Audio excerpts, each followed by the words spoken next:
Good evening, everyone. Thank you so much for joining us for our student program this evening.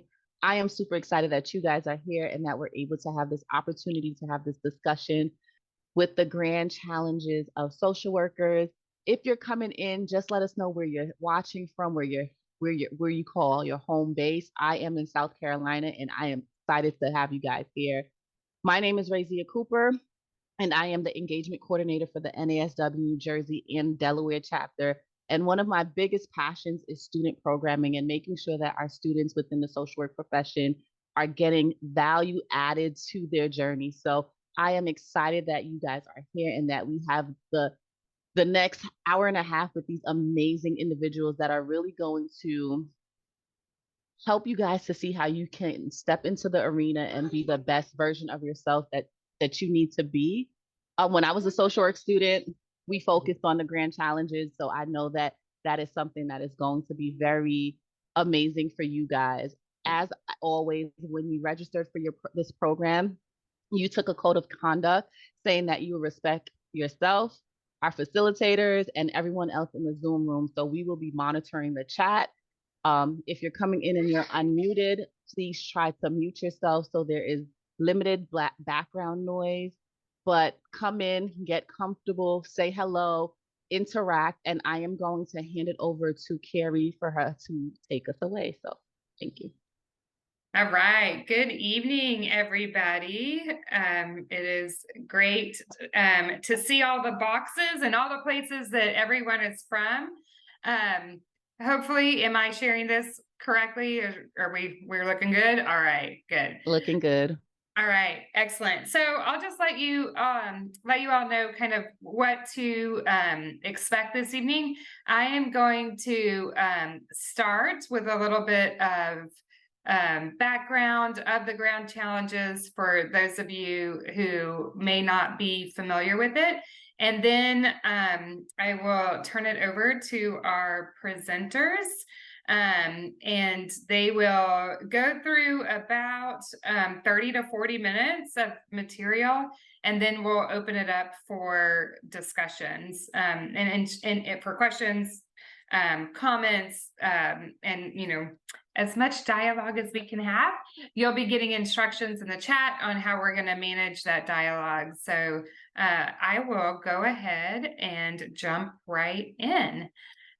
So my name is Carrie Pettis. I am the CEO of a nonprofit organization called Wellbeing and Equity Innovations, and I am the chair-elect for the Grand Challenges for Social Work Initiative. I'll be taking on that position in January of 2024. And we have three wonderful presenters with us this evening. Dr. Ashley Jackson, who just is in her first year, I think, as a role as assistant professor at Rutgers. So congratulations. Dr. Jackson and I work together closely on a grand challenge that she's going to be presenting on tonight.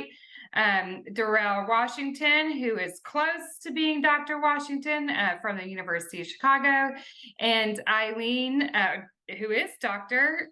You just graduated, didn't you? Yeah, so Dr. Candreva from University of Southern California, or that's where she got her DSW. So she will be talking with you tonight too about the student experience and opportunities. All of them will be talking to you about students' experiences and opportunities in the grand challenges of social work. So I want to be speak the least out of all of these great presenters. So I just want to talk very briefly about what the original concept was behind the grand challenges, and then also very briefly about where we're headed in this initiative. So the premises of the grand challenges is that really, as we when we strengthen our responses to pressing and major social challenges, it strengthens all of society, especially when we're using strong science, interdisciplinary work, innovation, focusing on programs, practices, policy interventions, practice interventions is other language that we use for that. And part of the grand challenges is really rooted in this notion that social workers are very well positioned to be conveners of disciplines, of science, of teaching, of training, of doing practice to solve some of the greatest problems that we have in society, particularly through a focus on equity.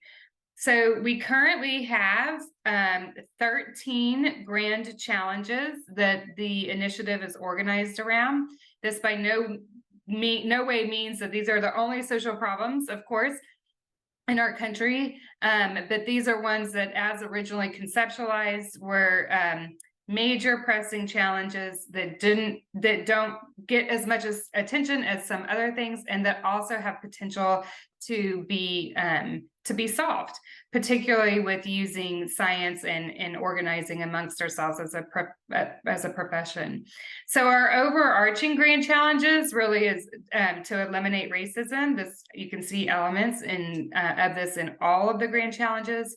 Our other 12 grand challenges are to ensure healthy development for youth, close the health gap, build healthy relationships to end violence, advance long and productive lives, eradicate social isolation, end homelessness, create social responses to changing the environment, harnessing technology for social good, promoting smart decarceration, reducing extreme economic inequality, building financial capability and assets for all, and achieving equal opportunity and justice.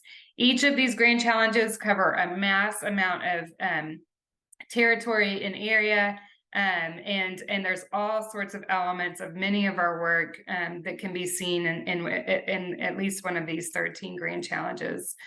So we, like we do in social work, we always want to know if we're having the intended impact that we hope that we're having. And so we recently did a survey of accredited social work programs around the country, many of which I'm sure you all are involved in, and found that over half, about 60% of programs incorporate grand challenges of social work into their curriculum. And that when people incorporate the grand challenges, we're seeing them in foundation courses and policy courses and field education and in practice. And we're also discovering just a little bit under half are collaborating with other academic units across their campus around grand challenges work, really to promote interdisciplinary collaborations. And I just realized I am not moving your slides, am I? No, I'm moving them on the wrong screen. This is the problem with having two screens. Okay, so I'm glad I read out what all the grand challenges were, because you didn't have the visual to see it, but now you do. So here's all of the grand challenges.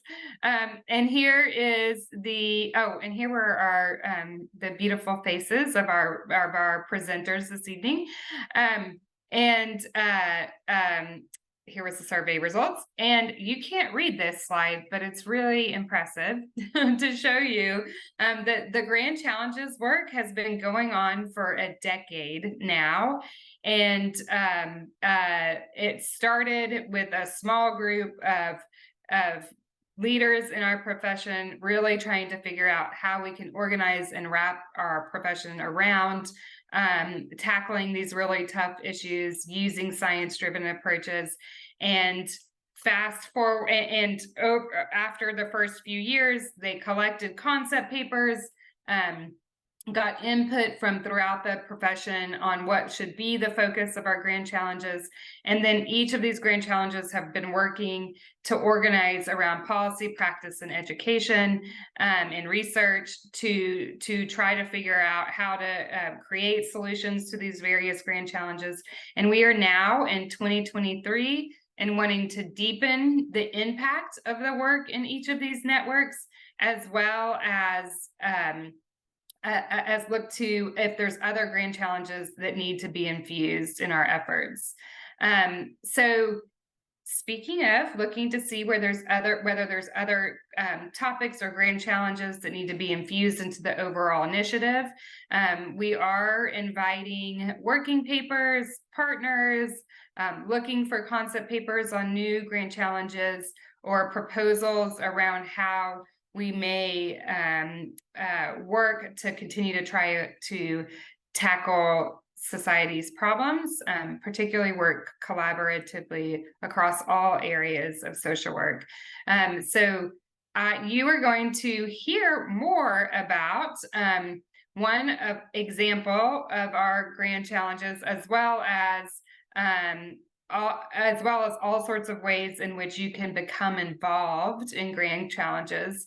I should say, to start, you're going to hear about one example of our grand challenges. So with that, I am going to turn it over to Dr. Jackson and Mr. Washington.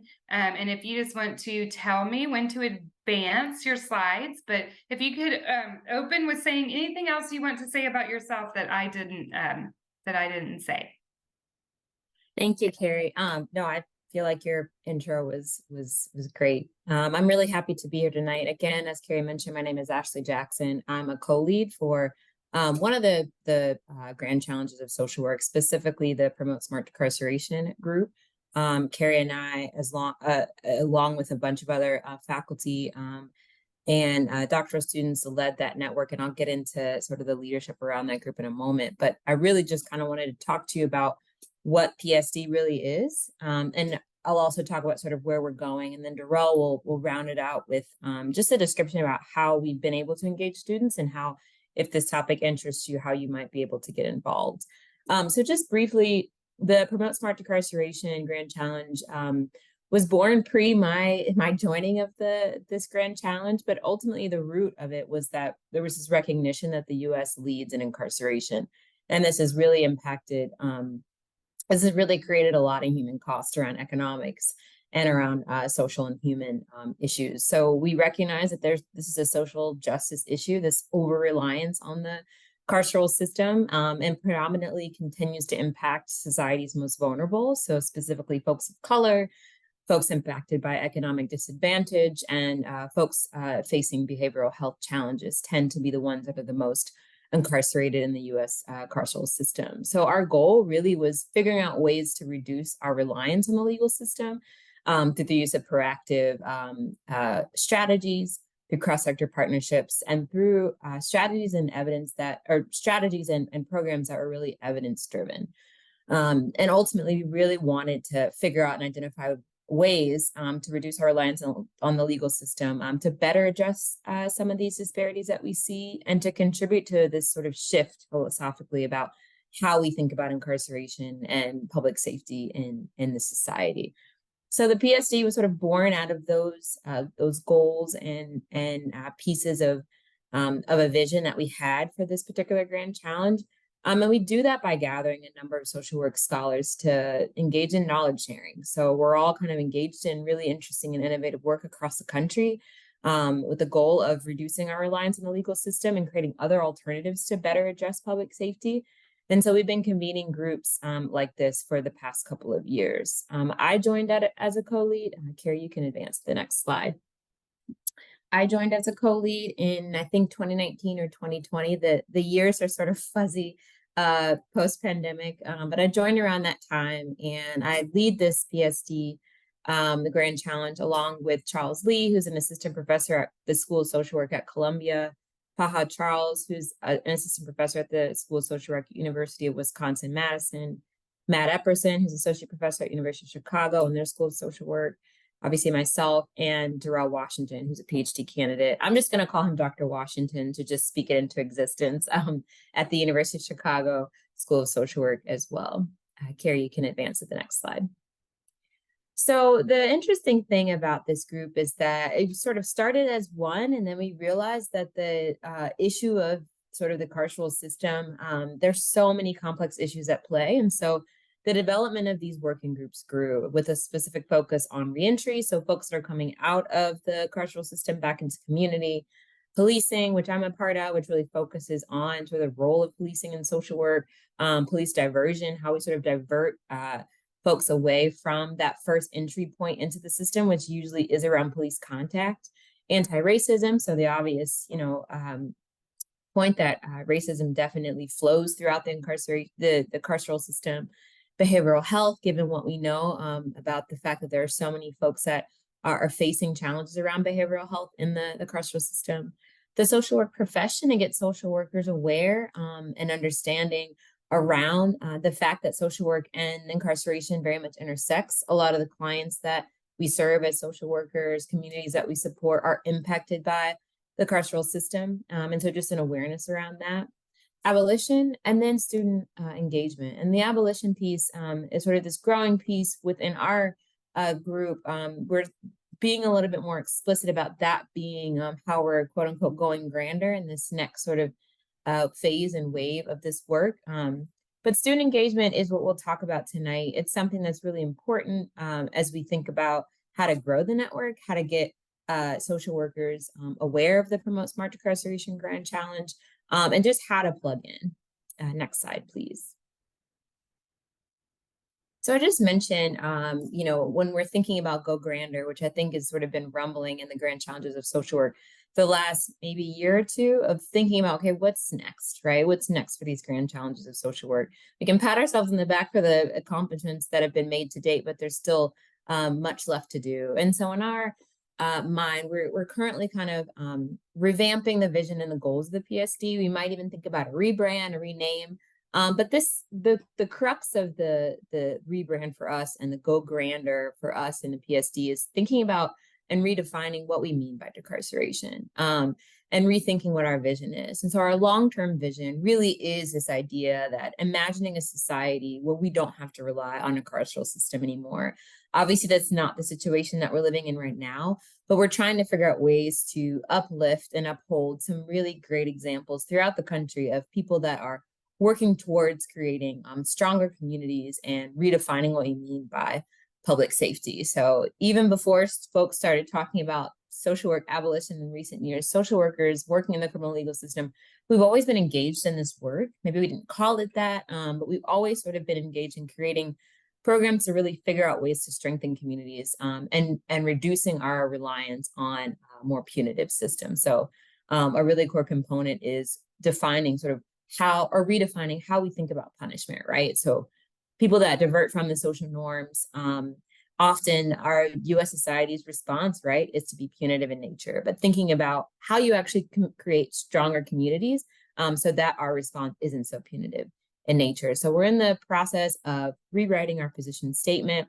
and pushing to think of the PSD as a model that moves from decarceration and ends with abolition, with this idea that sort of everybody has different is on the spectrum, right? So some people are at the very end of abolition and other people are sort of doing sort of work within the prison system, because the prison systems aren't just going to disappear today, right? But people are trying to work through figuring out ways to make this end goal of abolition. And really what we think our overarching framework to do that is going to be a liberatory framework. So thinking about how to sort of liberate not only folks from the prison system, but how we think about punishment and the punitive nature of the carceral systems. Rather than punishing people, we really want to think about how we empower people, how we give folks agency, and how we create safer communities through that lens. So it's still in the works, but we're really excited about sort of this new shift, and we feel like it contributes greatly to sort of the place that the grand challenges are at, with sort of going grander in this next, generation of the grand challenges of social work.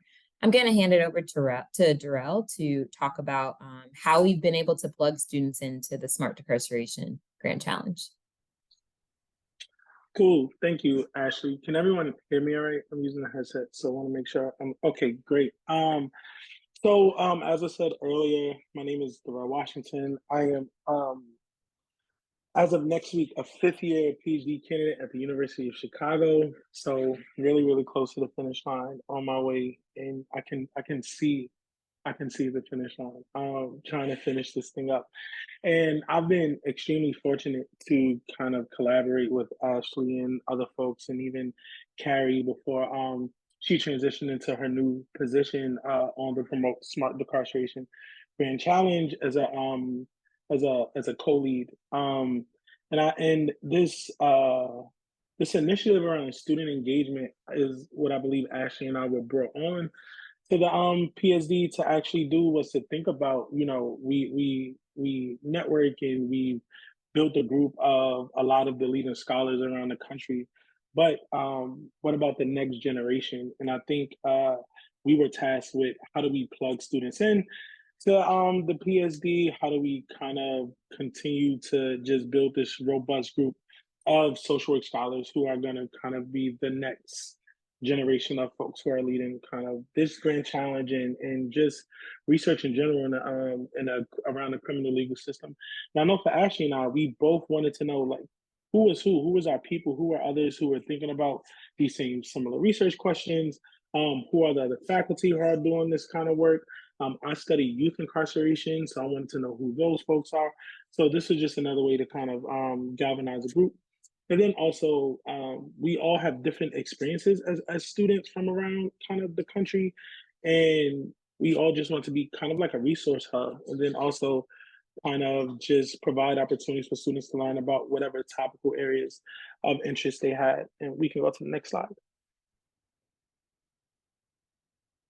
So the strategies that Ashley and I came up with on how we want to engage students was first marketing, which I spoke about, was really just to elevate, the visibility of the PSD and kind of, you know, I, for one, didn't know much about the PSD until I started kind of like my program and things like that. So how do we get the word out there, and how do we get those students who are interested on board sooner rather than later? And then networking, of course, where we all get to come together. We have a meeting next week, I believe. And how do we kind of talk about strategies to tackle throughout the year, and community building. So the foster community and partnerships among doctors, students, and create spaces for knowledge sharing. Because a lot of us have the vision of becoming academics. Some would rather go through an industry job. Some are thinking about different things. So whatever it is that folks are interested in, we try to create a space where we can talk about that together, and as well as invite people who are leading in the field in those areas to come and kind of engage with us. Next slide. So to date, since we started in 2021, we've had a total of 6 events. Normally we do around 1 a quarter or so. And we have one that's scheduled again for next week. And it's not just, we are both, I'm in a PhD program. Ashley has her PhD. We're not just PhDs. We have DFW students. We even have MSW students. I cannot remember off the top of my head if we had any bachelors of social work students, but it is for everyone who has these interests. We also, in a couple of our sessions, had students who came who technically do not do any research in the criminal legal arena, but they just wanted to be a part of what we were doing. So we're open as long as you are a student. You're welcome. And then currently on our listserv, we have 126 students, and I am going to paste in the chat right now our interest form. If you want to sign up and get on our listserv, you can click that link. I hope I shared the link to actually sign on instead of edit, which I normally do. Ashley usually takes care of that for me, but we'll hope for the best. Nope, you can go back. You can, yes. So I just wanted to share kind of like a timeline of our events. So our first event was around just a conversation around like the job market and kind of building a committee. A lot of folks who came to me in the beginning were kind of in that advanced stage where they were either currently dissertating or on their way post-qualifying exams. So we wanted to talk about, what does the job market look like? What is it like to build your committee? At that time, I had just defended my dissertation proposal. So we were talking about like, how do we build committees and what are the do's and don'ts? And then we had a conversation around like professional development and kind of like student engagement. We had an open discussion meeting, another job market event, but this was around those who were looking for like more criminal justice programs, so programs outside of social work. We had another just open topics meeting. And then we also had a meeting where Ashley invited some really, really amazing folks who do work outside of academia to come and talk about what that's like. We had a mixer at SWR, and this wasn't just for students. This encompassed the whole PSD, which I'm sure SWR is coming up. Announcements just went out, so I know I'll be there. I hope you guys abstracts got into. For those who applied, we'll probably do another mixer while we're there. And then we had a session around like preparing to do your actual proposal in order to go through the candidacy. And then we have our meeting next week on the 27th, which will be around a bunch of different, it's another open topic discussion. Next slide. So these are just some topics that folks are interested in as far as this year. Of course, there's this growing interest around kind of like social work and prison abolition and what that means. How do folks kind of work that into the research that they do or the advocacy that they do? Mandatory sentencing, so actually some policy focused discussions some folks are interested in. Of course, job market, which I think we should do every year. How do you write and disseminate not just for academic audience, but outside audiences as well? I've been, fortunate enough to write a lot of public facing things, as well as briefs and reports as well, which I think is a very much needed skill, especially for those who do work in this area. Because we inform policy and like clinical social work, and we're across all different system levels. So I think getting an understanding of how do you write for different audiences is very, very much important. How do we collab across universities? So I've also been fortunate to publish with students. Most of my publications actually come with just me and other students. And how do you go about that? How does that work? Also, for those of us who may have similar interests, how can we think about future collaborations and things like that? Or folks have kind of like, I know for people's dissertation, they're fortunate enough to have funding to hire like RAs and things like that. How can we collaborate on projects and things like that? Funding opportunities, which is very, very much important. So applying for fellowships, grant money, all those kind of things. Let me go back really quick. And again, a lot of folks don't do, not that they don't do, there's a growing interest in folks who do juvenile legal work. So having that kind of a conversation, and again, targeted reentry and policy focus. Next slide. So how to get involved, I shared the link. Sign up, please spread the word, and join us. We would love to have you and to learn from you all. And if you bring some fresh ideas, things that we may be missing. And I think it's just really a great space to be in. And I think that might be our last slide. Yes, so I'm done, and I am going to pass it off to Ilene. Hello. Let me start with a brief image description for those of you who aren't seeing me for whatever reason. I am a 60-year-old white woman with curly shoulder-length red hair, red tending towards beige because I am 60.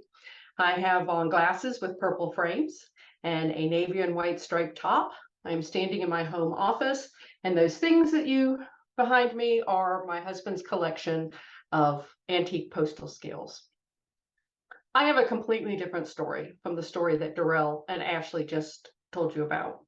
Like they said, my name is Ilene. Actually, my name is Dr. Ilene Allinger Candreva. I just got my doctorate 6 weeks ago, and so I'm trying to use the title at every opportunity, and eventually people are going to be tired of it, so let me use it now. I got my doctorate from the University of Southern California, and I currently work as a community inclusion and integrated work experience specialist in the area of Monterey County, California. And I serve as a student representative on the Leadership Committee for Grand Challenges for Social Work. So when I decided to go back for my doctorate in social work, I knew that the program had to have 2 criteria. The first was that it had to be in social work. I did look around at related professions, psychology, things like that, but really my heart's in social work. And then it had to be online or within driving distance. There's 32 years between my master's and my doctorate. So I wasn't about to pick up and move across country, hence I looked for an online program. And when I found the website for the University of Southern California, USC's program, they said that they were built around the grand challenges for social work. Somehow those grand challenges came to be in the 32 years that between my master's and my doctorate. I took 25 of those years off to raise 3 children, not that I'm proud of them or anything, but they're the best kids on earth. And I thought, what are the grand challenges for social work? So I went to the website. Next slide, please. And I poked around on the website. This is what you'll see if you go there today. You know, I read this, that, and the other thing. And when I read the sentence, addressing racial and social injustices, deconstructing stereotypes, dismantling inequality, and exposing unfair practices will lead to the full social, civic, economic, and political integration of all marginalized groups. And when I read that, I was in the airport, the San Jose airport, which, yes, I do know the way to San Jose, waiting for a red eye for Georgia. And I stood up and went, yes, because that's exactly what I've wanted to do with my life. My whole life, I've said, it's not fair. And I didn't just mean because my mom cut a piece of birthday cake for my brother that was always, always bigger than mine. But it also meant it's because the girl can't join us and play because she was deaf, or that person doesn't have a home. So when I read that, I jumped into the USC program. Next slide, please. As I said, the USC program is built around the grand challenges for social work. And what this looked like for us was, first of all, in our first semester, we had to take a class that introduced us to all the grand challenges. We had to spend time looking at the literature, exploring them, getting to understand their policies, aims, and objectives. Then, every time we introduced ourselves in our class, we had to say what grand challenge we were interested in and why we were drawn to that grand challenge. Also, and this is probably the most annoying thing about my doctoral program, was that every single assignment, paper, budget, project, presentation, whatever, everything we did, we had to explain how this project, budget, design, whatever, related to a grand challenge and how it contributed to the solution of the grand challenge. And that was really exciting the first couple of projects, but by the 3rd or 4th quarter, I was like, can I just tell you that it contributes to the grand challenge because I say it does? Or do I actually have to go to the trouble of writing out details? And actually, in order to stay in the program, I did have to go to the trouble of writing out the details, so I did. And then for our capstone, so I was in a Doctor of Social Work program, which is aimed at practitioners rather than a PhD program aimed at researchers and academics. So we had our capstone project had to be a implementable, actionable, scalable project to address the needs of, to address a section of a grand challenge problem. So I was in love with the Achieve Equal Opportunity and Justice program, grand challenge, and my particular wicked problem was the unemployment among autistic adults. Depending on the source you use, between 35 and 85% of autistic adults are unemployed. And according to the most recent data that we have, 30% of the individuals aging out of school this year, 50,000 individuals, 30% of those people will never have a job, never attend secondary school, never receive any type of vocational training. And it's been this way for 30 some odd years. Despite our best efforts, this is one population that is having a great deal of difficulty achieving access to equal opportunities. Next slide, please. I want to take a second here and talk to you about my language choice, because when I said autistic adults, probably some of you jumped, because we're taught as social workers to use person-first language when we talk about disability. The idea being that I need to tell you that this is a person before I tell you about the disability, because we want to focus on the person, not the disability. It's odd to me that we don't have to do that for any other marginalized group. We don't say a woman with Hispanic heritage, or we don't say a person who identifies as LGBTQIA. We just say Hispanic woman or gay man. But apparently being disabled in general and autistic is so heinous that I got to tell you before we get started that this is a person. So it's a person with disability. There is a growing movement, however, it's always been this way in the deaf community and the blind community. And there's a growing movement among many adult self-advocates, particularly in the autism community, to use identity first language, because autism is not something that you pick up and put down. It is something that describes who you are. It doesn't limit who you are, but it describes who you are in the same way my red hair or your Hispanic heritage identifies who you are. Next slide, please. So I want to go back to my story about how the grand challenges of social work are embedded within my program. And remember, I had to get familiar with their literature. So there are 13 grand challenges. They have 35 or so total working papers. Each grand challenge has 1 or 2 papers that talks about the different ways this grand challenge looks for different populations, policies we should be working on, things like that. In the 35 odd papers in the grand challenges for social work, the word disability or disabled, any permutation of that, appears only 90 times. 90 times in 35 papers. Fully 1/3 of those mentions come because one of the board members works for behavioral health and disabilities. So 1/3 of those mentions have to do with a job title.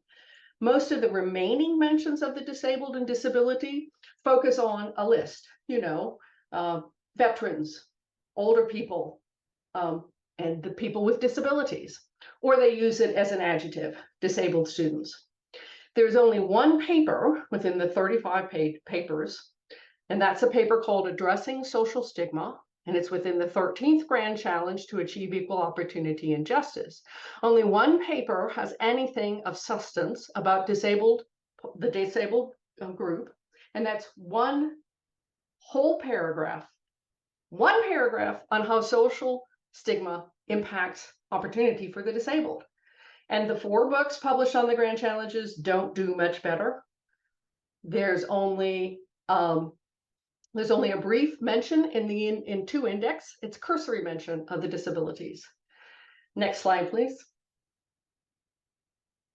This kind of riled me up a little bit, in case you hadn't figured. I kept asking my professors, how marginalized do you have to be for social workers to ignore a group of people? Well, as I heard about the history of grand challenges, I began to understand that this was not a deliberate oversight. Rather, it was a reflection of the people who created the grand challenges and the suggestions that were made. It's not like everybody got together and said, shh, don't ever say the word disabled. No, it's just these are the people that showed up, and they looked at their passions and their interests. And so, as I understood that, the opportunity to become a student representative to the leadership committee of the grand challenges came about. So I put my name in with the perhaps covert expectation that I would be able to make some change in terms of the grand challenges inclusion or exclusion of disability. I thought, foolishly, that all I had to do was get on the committee and say, hey, by the way, you guys don't talk about the disabled, so there you go, fix that. That's what I thought it would look like. Next slide, please. Simultaneous to me joining the committee, the Go Grander campaign was launched. And part of their literature is to think bigger and do more. That's the purpose of Go Grander. So I suggested that we include disability more. And I suggested that what this might look like is a paper within each grand challenge on the intersection of disabilities and grand challenges. What impact does disability have on being homeless? Or how does that play out in ending smart incarceration or being imprisoned? What impact does a disability have on the healthy development of all youth? And at that time, Rick Barth was the head of the Grand Challenges for Social Work Committee, the role that Carrie's taking over in January. And Kira, who's kind of the manager, I forget her title, she and Rick agreed that this sounded like a great idea, and they said, go and do it. So I began reaching out to a variety of, next slide, please. I began reaching out to a wide variety of social workers, and I stumbled across because I read an article called Beyond Captions and Curb Cuts. And I reached out to this organization, the Social Work Disability Justice League, and I asked them, hey, is this something you might be interested in, impacting the grand challenges? And from that, this unconference, which is going on this week, was created. And I'm helping to create this conference and to moderate this conference. And I'm going to invite you to come to this conference. Here's a Google form to register. Send you an invitation, it's totally free. Tomorrow, we're going to be discussing imagining disabled futures and what it might look like in the grand challenges of social work. Now, I think we should write papers to fit into the intersection of each grand challenge, but it's not really up to me. We will be centering the voices of those individuals with lived experience. Most of the people at the conference, I'm one of the few able-bodied people, so most of the people at the conference are actually disabled social workers, and we'll talk about how they would like to be represented in the grand challenges of social work. Here's something that I thought was going to be super simple. Let's get disability in the grand challenges. And it turns out it's going to be fairly complicated, because not only do I need to work with this group of scholars to produce the papers, I need to work with all the network leads to help integrate the papers into what they're doing. I'm thinking that this might become my life's work. I didn't really intend on it. But there you go. So next challenge, next slide, please. So why did I tell you this story? What does this have to do with you as an individual or you as a student? Well, there's three things I'd like you to take away from my story. First of all, you can use the grand challenges as a framework for your work. Micro, meso, macro. It doesn't matter. Look at it through the lens of grand challenges. How does this program, intervention, project, whatever it is you're doing, how does this contribute to a solution to a grand challenge? A framework, after all, is made up of a lot of little pieces. And if we can all come together and fit our pieces together within the grand challenge, we have a better chance of solving that problem. Next slide, please. 2, let the grand challenges be a vehicle for creating collaborative efforts. I can't solve this problem about disability or achieving equal opportunity and justice. I can't do this alone. And we as social workers cannot do this alone. We need to invite professionals from other disciplines, social workers from other locations, individuals with lived experience to join our effort to solve the grand challenges. So think of the grand challenges as sort of an Uber in which you can ask people to join you to help you to solve one of the world's greater problems. And believe it or not, most people want to help. Most people want to contribute to a better world, and they will join you on this. Next slide, please. The third reason is because the grand challenges can serve as a lighthouse.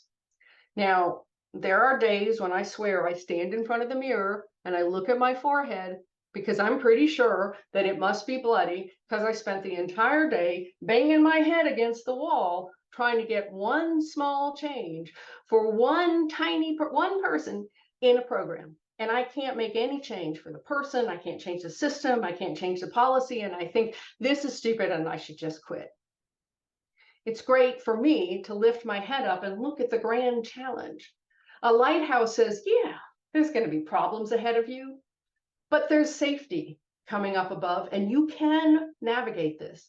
So on those days when I'm putting the bandages on my forehead, I remind myself, I am working to achieve equal opportunity and justice in America, and I will do this again tomorrow. Next slide, please. So I started out by telling you there was only 3 reasons I related this story, and actually, I lied. There's a 4th reason.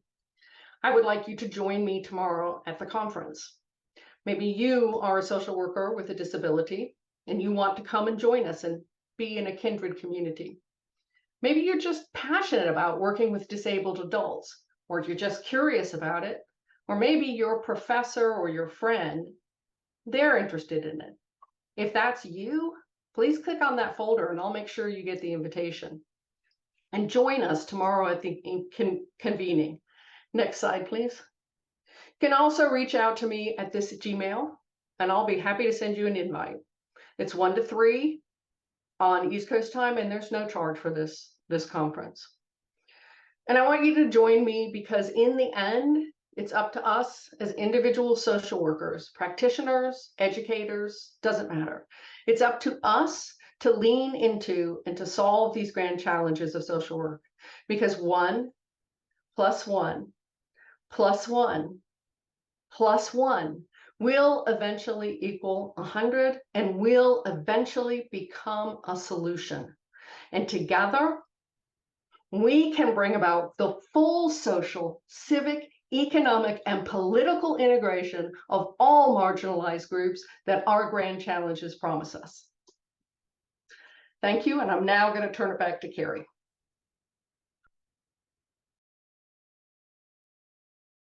That was fantastic. Thank you, all of you, all 3 of our presenters. I love the passion, the focus on inclusivity, the equity, and really the march for justice that everyone is pursuing as a part of the Grand Challenges Initiative. So wonderful. So I would love to open it up now to all of our colleagues on the call. I think we're going to do questions in the chat just to make sure that everybody's voices are heard and that we are able to respond to as many questions as possible. Feel free to make comments as well that our presenters can respond to. And if there's a specific presenter that you have a specific question for, please call them out by name too. So I will just monitor the chat.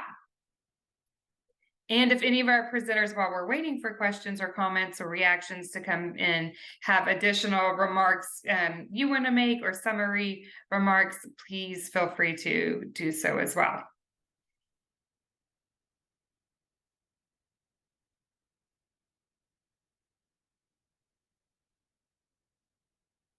Have you seen a shift in social work education since the grand challenges have been formed? And we'll open that up to all of our presenters.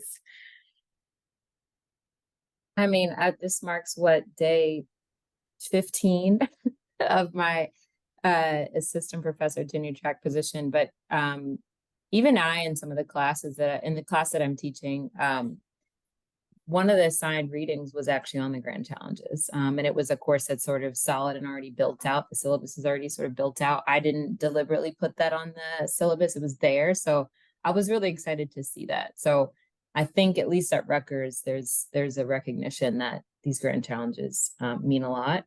And there's a push to sort of get students aware that this is sort of brewing, at least in the scholarly space. So that's what I've seen. We've read about it. We've talked about sort of the origins of it with students. So that's what I've seen so far, but I can better answer that question once I've been in the academic space for a couple more years as a professor.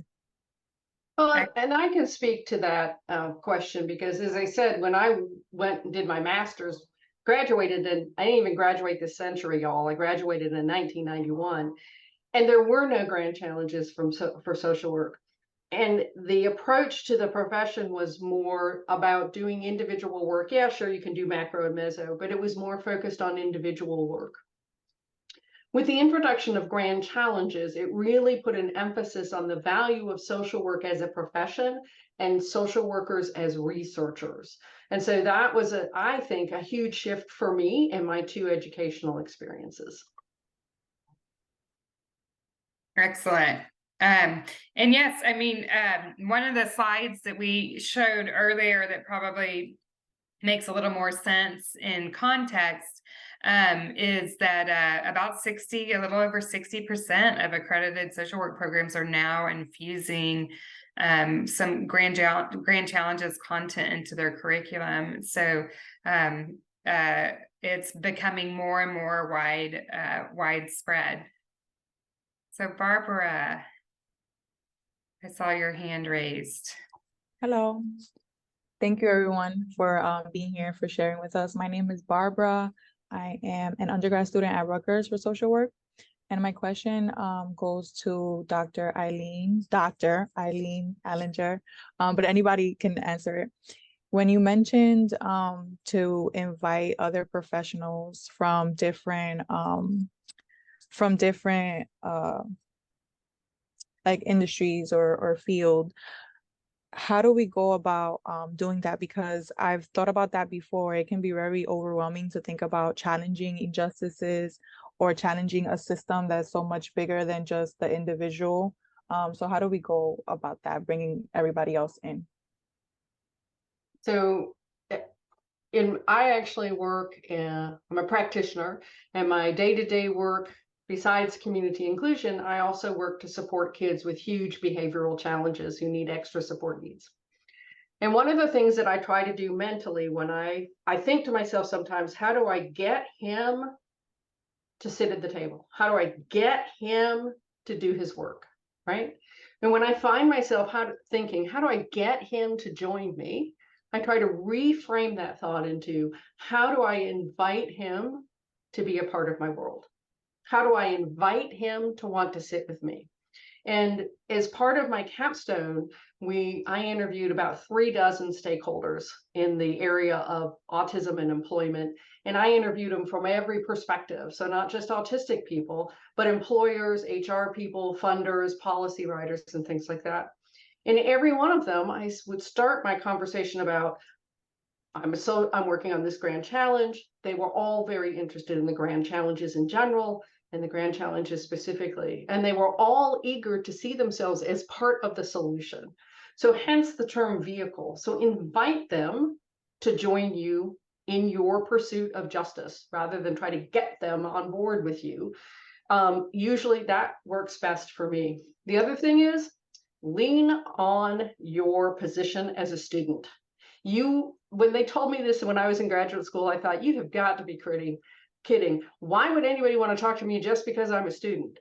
But the number of people who said, oh, I only took this interview because you're a student, was probably half of the people that I talked to for my interviews. Lean on that. Reach out to them. Ask their perspective, because everybody sitting at the table looks at the same problem from a different way. So make sure that you're inviting them to the table and inviting them to answer your questions.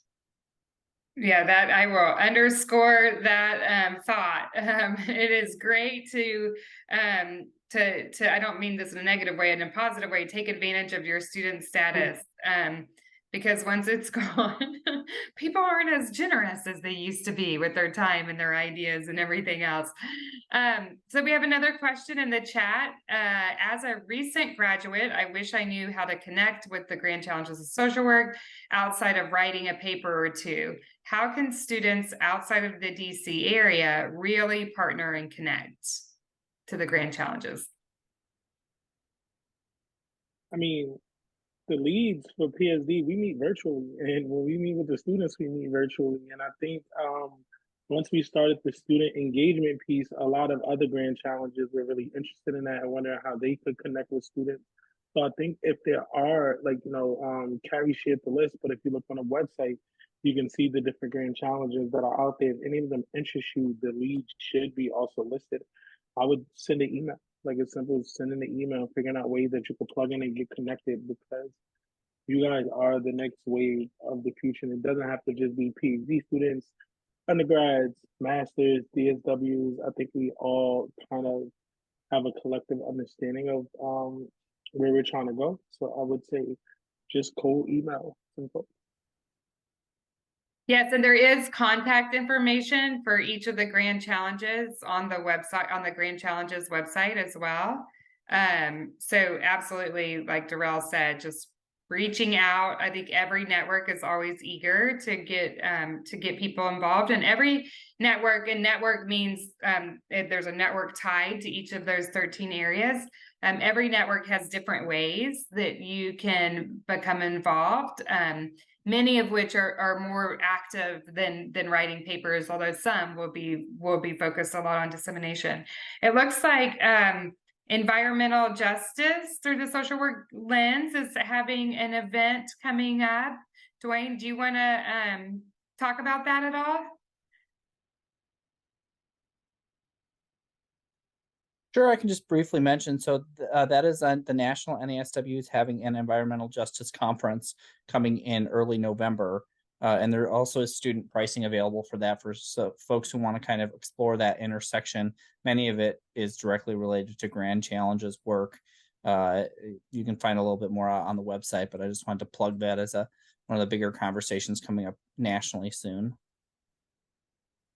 Excellent. Thank you. And we are so one of the fortunate things that have evolved in the past few years is really our ability to connect and create community virtually across geographic boundaries, and really learn from each other about what's going on in all sorts of different places in the country and the world.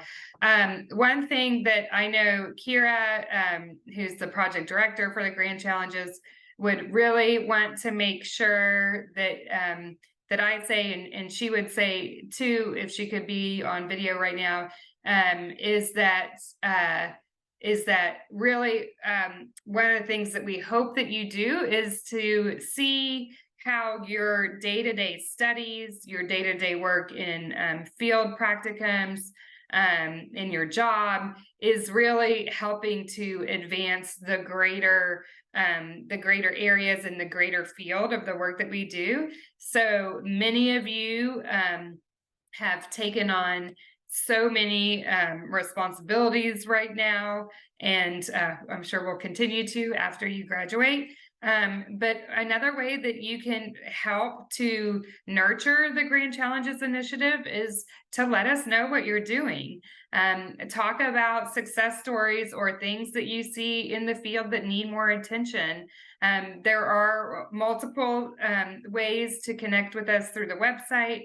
We also have, of course, various social media outlets, which I won't even pretend to say what they are because I also graduated in the 90s, so I don't know what all they are.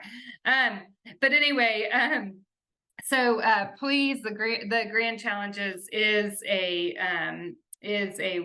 website is a wealth of information, and we're constantly trying to make it interactive. So we would love to hear from you, hear about the work you're doing, hear about your success stories, hear about other things that you're wanting us to think about.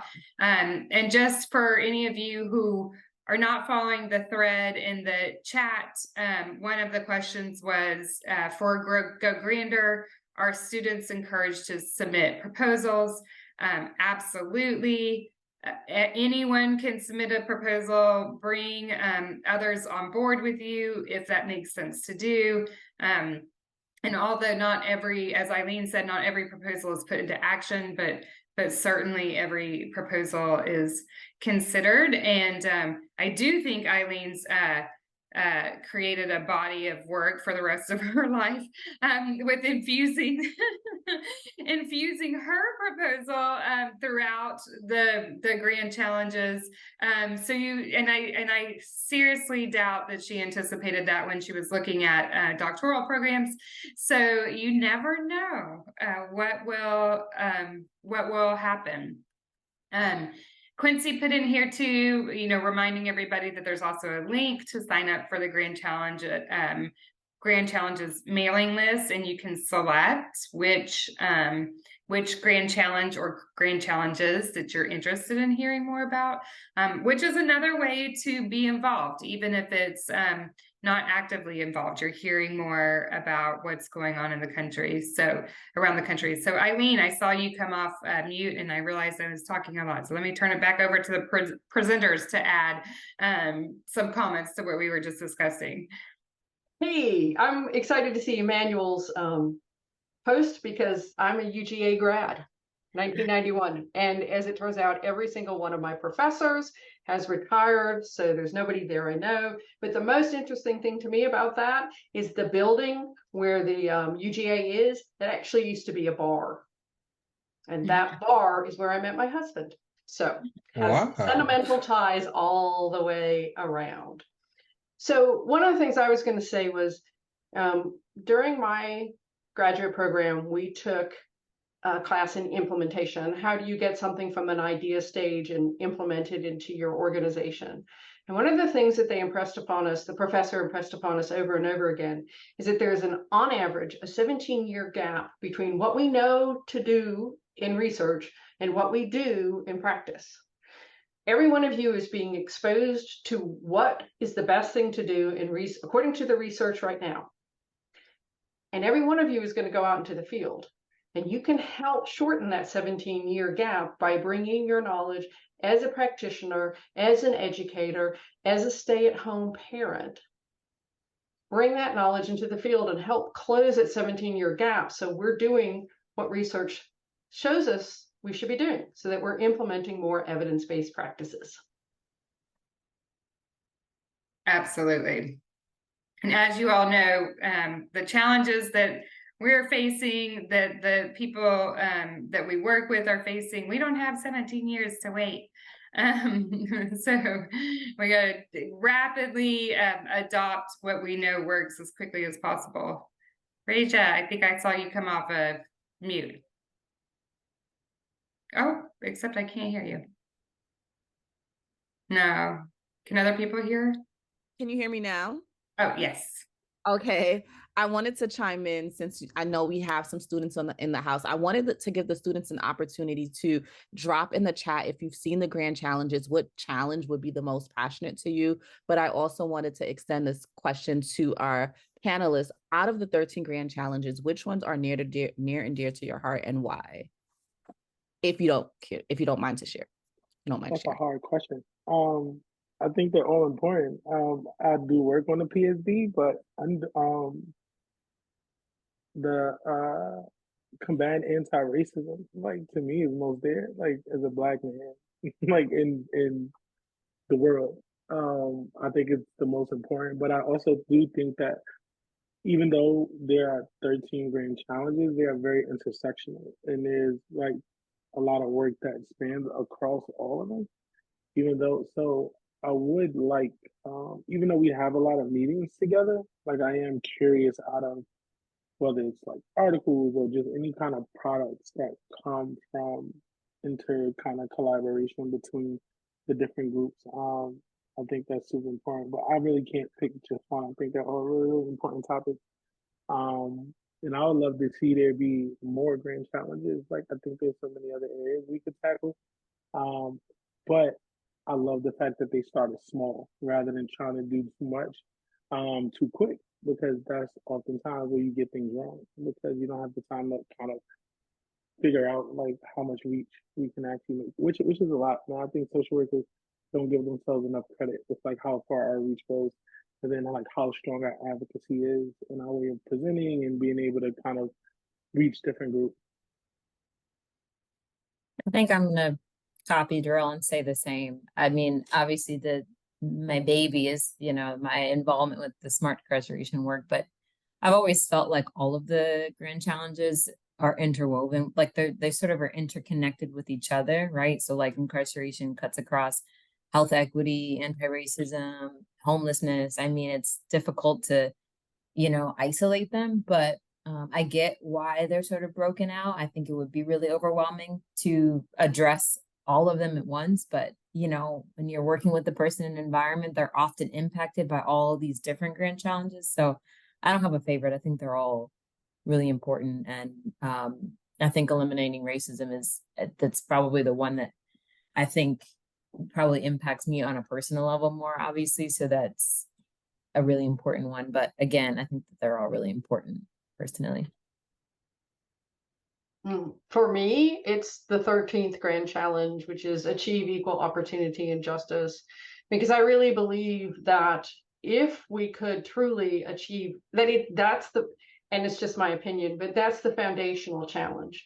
If we could achieve equal opportunity for everybody, and if we could achieve equal justice for everybody, many of the other grand challenges would be lessened, if not solved. So I'm very passionate about that. Plus, I'm also a kid, as I mentioned, I grew up saying, it's not fair, it's not fair. And so equal opportunity, equal justice gives me an opportunity to work on it and make it a little bit more fair.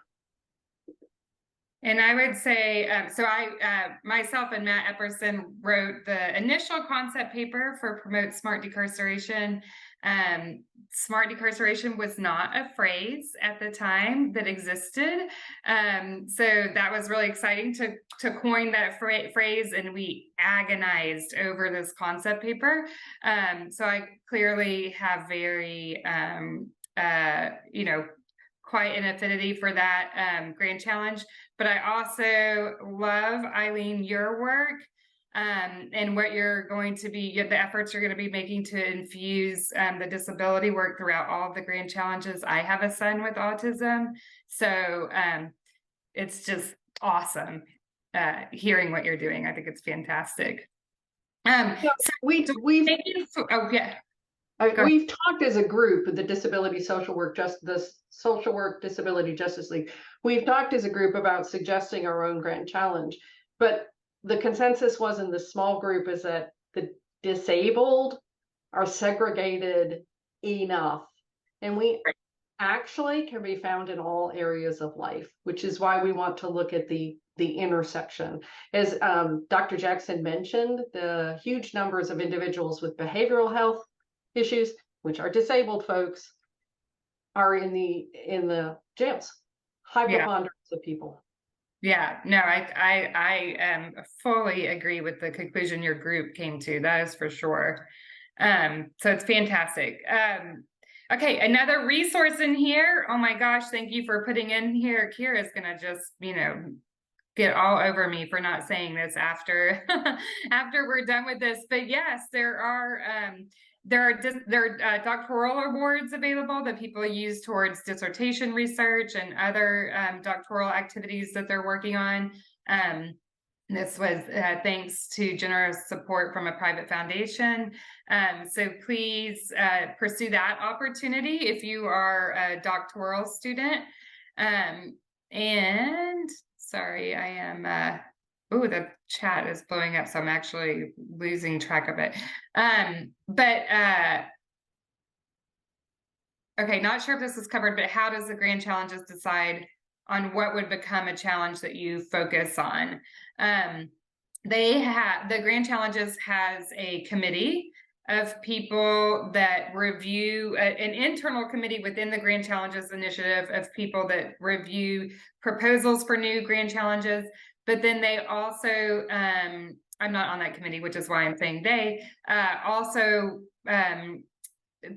distribute the Grand Challenges to external people as well to get additional feedback on it. And then there's also a series of criteria for proposals and what really constitutes a grand challenge that's explained on the on the process for submitting proposals as well. So it's kind of some parameters around what a grand challenge is and what it's considered, but then also internal and external feedback on whether or how to move forward with it.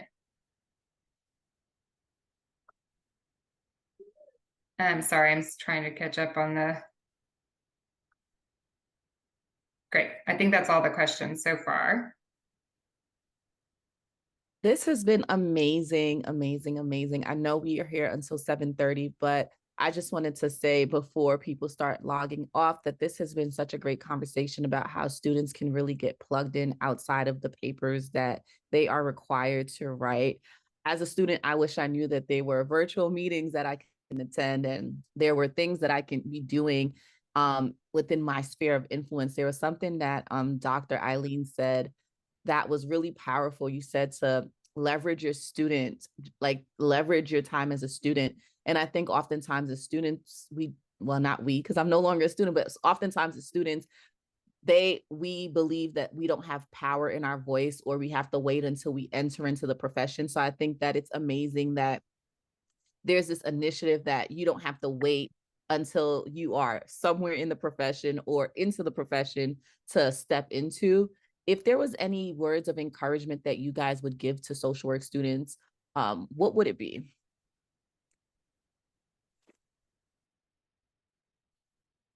Stay critical. I think I would go back to what I closed my story with, which is 1 + 1 + 1 + 1 will eventually equal 1,000 and 1,000,000.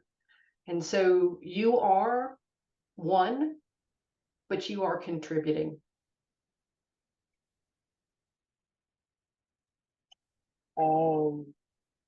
I would say don't limit yourself with the title of just being a student. Like just being a student doesn't mean that you can't read something, that you don't have a voice, that your voice isn't as important, or even in some instances more important than someone who may have more credentials than you.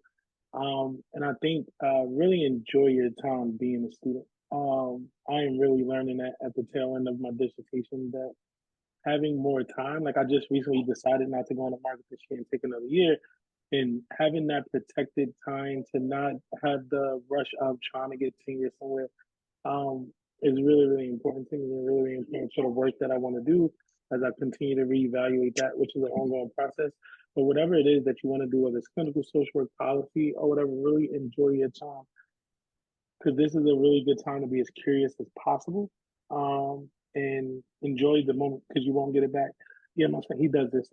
He likes to pop in over my shoulder, but yeah. So really, really enjoy your time, embrace your time, and utilize your networks. Like this is a network here, so I hope you guys are paying attention. I saw a couple of folks say that they're at Rutgers. Like figure out who's in the room and who you guys, because some of you guys may be hiring each other, and some of you guys may have opportunities to other different kinds of resources that you may not qualify for whatever reason, but you may know someone who does. So kind of continue to always utilize and grow your networks. I think is really, really important.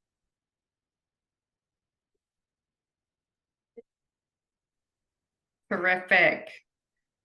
I couldn't say anything better than what all our presenters just said. Any other closing, sorry, I'm reading the chat. Any other closing remarks or comments from our presenters? I think Quincy had a question, but I don't know if it's being answered in the chat. Yeah, sorry, I'm trying to scroll up. Do you see it? It says, can you all mention that the grand challenges are broad, and if you have any interest in helping professions, there is a space for you within the challenges somewhere. Were you surprised how innovative we are able to be through the challenges?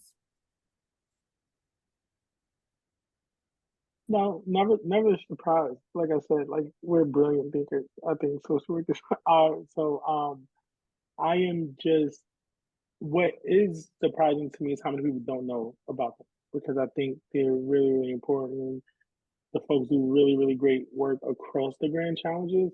So I would love for us to continue to promote, quote unquote, and get the word out on kind of all the work that's being done around the grand challenges, because I think it's really, really important. And I think it will continue to inspire folks on what the future for social work looks like.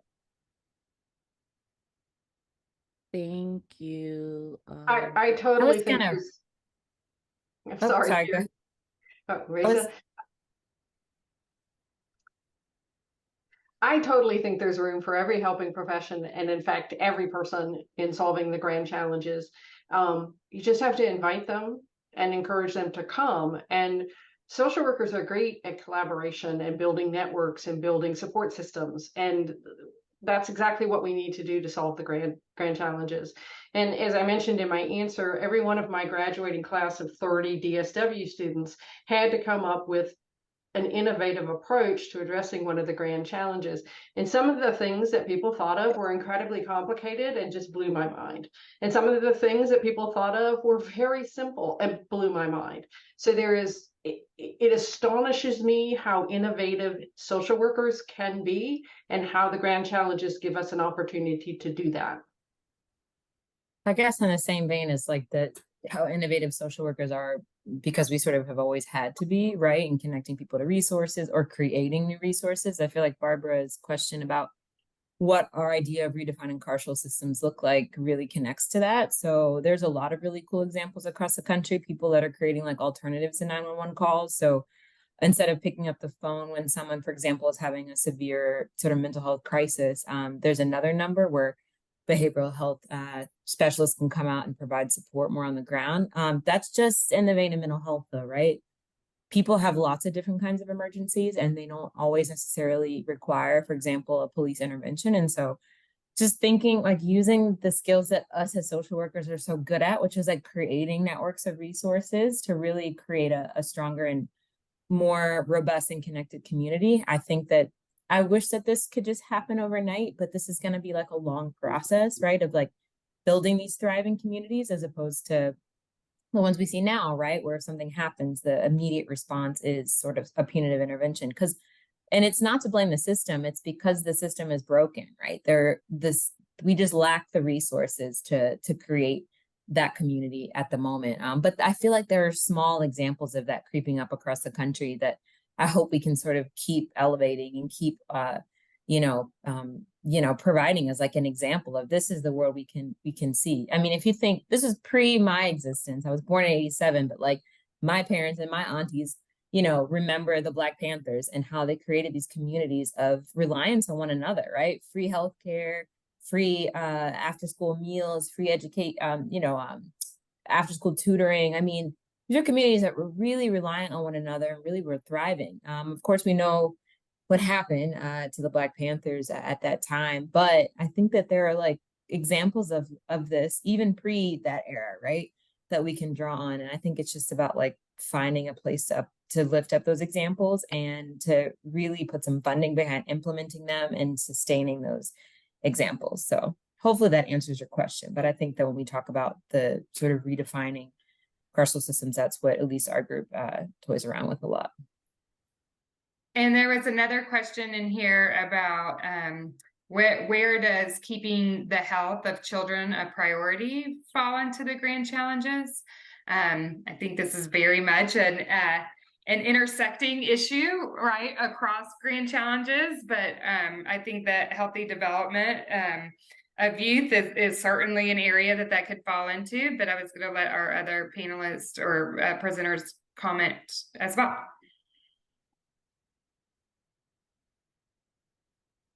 I also think it fits into closing the health gap. Right? Because you need it, you can't get it, you don't need it, you're given it. All those kinds of things play into it. And as I mentioned, how does a social worker respond to that? I work in an area where lots of kids I work with have medication and lots of them don't. So there isn't a one size fits all answer for what social workers can do. It's something that you have to kind of figure it out for yourself, what you're going to do.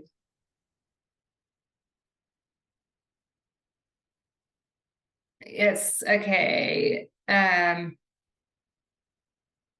think that was the last question in the chat. Yep. I don't know if you guys have any closing words, but if you guys do, take it away and then I'll close out the program. But this was phenomenal. So thank you. Anybody, any presenters have any closing remarks? Yeah, you guys are great. Thank you for joining us this evening. And just, I'd say always remain purposeful and go get anything that you want. And reach out if you have any questions from, I think any of us will be okay if you reach out to us. If you have more questions or just need to, vent, or if you're curious or want to know more about anything, feel free to reach out. Is there a way they can connect with you guys? Are you guys open to providing either Kara could send me your emails and I can send it out to them, or if you want to just drop it in the chat, if for them to continue this conversation with you guys and connect with you guys further. Okay, everyone's dropping it. Thank you. Yeah, and I just wanted to say thank you to everybody too. It's a really amazing turnout and great questions, and it was really great seeing all the names and seeing the chat and where everybody's from. So thank you. So thank you to our presenters. Thank you to Kira for facilitating this and allowing NASW to have an opportunity to partner with the Grand Challenges. Like my colleague Dwayne said, NASW National is hosting an environmental program that I believe has 27, up to 27 CEUs. I can't see the program anymore, but it will be included in our follow-up email. And we host student programs every third Thursday. So if you are a social work student and you're looking to get plugged into learning outside of the classroom and expanding your sphere of influence and meeting phenomenal presenters as you did today, look no further. NASW has that for you. Check out our social media and they will be there. And if you are in the New Jersey area, our chapter is open to you. I am the engagement coordinator and I'm always open to talking to our students and making sure that you have what you need to be the best social worker that you can be. So thank you so much for joining us, and connect with myself, Dwayne, and our facilitators outside of the Zoom room. And we can't wait to see you next month. Thank you for joining us. Thank you.